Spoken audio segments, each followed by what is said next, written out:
Stratified sampling എന്ന് പറഞ്ഞു കഴിഞ്ഞാൽ പോപ്പുലേഷനിൽ ഹെട്രോജീനിയസ് ആയിട്ടുള്ള ഐറ്റംസ് ഡിഫറെൻറ്റ് ഐറ്റംസ് ഇൻക്ലൂഡ് ചെയ്യുന്ന കേസിലാണ് സ്ട്രാറ്റിഫൈഡ് സാമ്പിളിംഗ് അപ്ലൈ ചെയ്യുക. ഈ മെത്തേഡിൽ ഫസ്റ്റ് നമ്മൾ പോപ്പുലേഷനെ ഡിഫറെൻറ്റ് സബ് ഗ്രൂപ്പായിട്ട് ഡിവൈഡ് ചെയ്യും ബേസ്ഡ് ഓൺ ഇറ്റ്സ് ഹോമോജിനിറ്റി.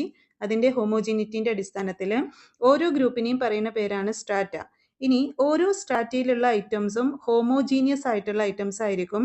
രണ്ട് സ്ട്രാറ്റയിലുള്ള ഐറ്റംസ് ഹെട്രോജീനിയസ് ആയിരിക്കും. അതായത് ഡിഫറെൻറ്റ് സ്ട്രാറ്റകൾ തമ്മിൽ ഹെട്രോജീനിയസ് ആയിരിക്കും ഇൻ ദെയർ ക്യാരക്ടർ. ഇനി ഓരോ സ്ട്രാറ്റയിൽ നിന്നും സിമ്പിൾ റാൻഡം ടെക്നിക്ക് ആയിട്ടുള്ള ലോട്ടറി മെത്തേഡോ ടേബിൾ ഓഫ് റാൻഡം നമ്പർ മെത്തേഡോ വെച്ചിട്ട് നമ്മൾ സാമ്പിളിനെ ചൂസ് ചെയ്യുന്ന ഒരു പ്രോസസ്സാണ് സ്ട്രാറ്റിഫൈഡ് സാമ്പിളിംഗ് എന്ന് പറയുന്നത്.